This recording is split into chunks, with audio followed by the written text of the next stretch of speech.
নমস্কাৰ বন্ধু-বান্ধৱীসকল, সপোন বাস্তৱ ইউটিউব চেনেললৈ আপোনালোক সকলোকে স্বাগতম জনাইছোঁ।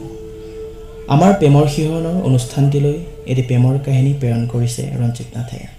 তেওঁ কাহিনীটোৰ নাম দিব বিচাৰিছে নিহাৰিকা তুমি মোৰ। বন্ধু-বান্ধৱীসকল, আপোনালোকে যদি মোৰ চেনেলটো ছাবস্ক্ৰাইব কৰা নাই তেনেহ'লে ছাবস্ক্ৰাইব কৰক আৰু বেল আইকনটো দবাই দিয়ক যাতে মোৰ ভিডিঅ'বোৰ আপোনালোকে অতি সোনকালে পায়। গতিকে আহক নিহাৰিকা তুমি মোৰ কাহিনীটো উপভোগ কৰোঁ। সেইদিনাখন আছিল শুক্ৰবাৰ 2 আগষ্ট 2015। আজি মোৰ মনটো কিবা বৰ ফূৰ্তি লাগি আছে, কিয়নো আজি তাইক মই কথাটো ক'ব ওলাইছোঁ। ইমান দিনেই মনত বহি থোৱা কথাটো। সেইবুলি হাতত ফোনটো তুলি ল'লোঁ আৰু ডাইল কৰিলোঁ 7894।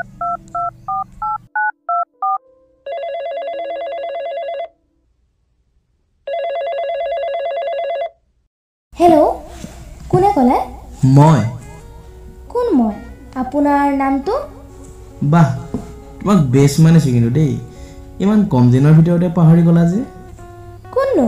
মই ঠিক ধৰিব পৰা নাই। নাই, নালাগে দিয়া, এতিয়া ৰাখোঁ। নাজানো কিয় ঘপককৈ মোৰ বৰ খং উঠিল আৰু ফোনটো কাটি থলোঁ। চিনি পোৱা মানুহটোকো চিনি নাপাওঁ বুলি কৈছে। হঠাৎ মোৰ ফোনটো কঁপি উঠিল আৰু চালোঁ তাই ফোন কৰিছে। হেল্ল', তুমি মৃন্ময় নেকি? এতিয়া কেনেকৈ গম পালা? পালোঁ আৰু তেনেকৈয়ে। নহয়, মই বুজি পোৱা নাই। তুমি মোৰ নম্বৰটো ডিলিট কৰি দিলা, মাতটোও বুজি নোপোৱা হ'লা, কি হ'ল মানে? আৰে বাবা চৰি, হ'ব দিয়া। মোৰ ফোনটো অলপ বেয়া হৈ আছিল অ'। কোৱাচোন তোমাৰ খবৰ খাতি কেনেকুৱা? মোৰনো খবৰ ভাল হ'বনে আৰু? কিয়, হ'ব নোৱাৰে নেকি? নোৱাৰে, এইবোৰ বহুত কথা দিয়া, পিছত কম এদিন। হ'ব দিয়া। পঢ়া শুনা কৰিছানে নাই? নাই কৰা, মক্কেলামি কৰি ঘূৰি ফুৰিছোঁ।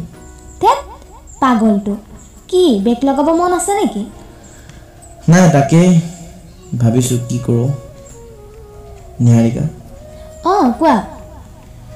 মই তোমাক বহুত দিনৰ পৰা কথা এটা ক'ম বুলি ভাবি আছোঁ, কিন্তু কথাটো কেনেকৈ কওঁ তাকে সাহসে গোটাব পৰা নাই। জানোচা তুমি ভুল বুজা। ক'ব মন আছেনে নাই সেইটো কোৱা। পুৰুষ হৈ ইমান ভয় নে? কিবা ক'ব মন আছে যদি খোলা খুলিকৈ কোৱা। মানে নিহাৰিকা, আমাৰ এই বন্ধুত্বৰ সম্পৰ্কটো মই প্ৰেমৰ সম্পৰ্কলৈ নিব বিচাৰোঁ, কিন্তু মোৰ ভয় লাগে জানা, তুমি যদি বন্ধুত্বৰ সম্পৰ্কটো ভাঙি পেলোৱা। তুমি এইবোৰ কি কৈছা? নহয়, মই সঁচাই কৈছোঁ, তোমাক বহুত ভাল পাই পেলাইছোঁ। ভয়টোৰ কৰবাৰ? এই কথাটোকে ক'বলৈ তোমাক ইমান দিন সময় লাগেনে? কি? অঁ, ময়ো তোমাক মনে মনে ভাল পাই পেলাইছোঁ, কিন্তু তুমি কোৱালৈহে মই অপেক্ষা কৰি আছিলোঁ। I love you Mrinmoy. I love you too Niharika. সেই ফোন কলটো যে মোৰ জীৱনলৈ এজাক প্ৰেমৰ বৰষুণ নমাই আনিব, মই কাহানিও ভবা নাছিলোঁ। এতিয়া তাইক লৈ মই সুখী আৰু মোক লৈ তাইও সুখী। আমি বহুত সুখী। চকু মনৰ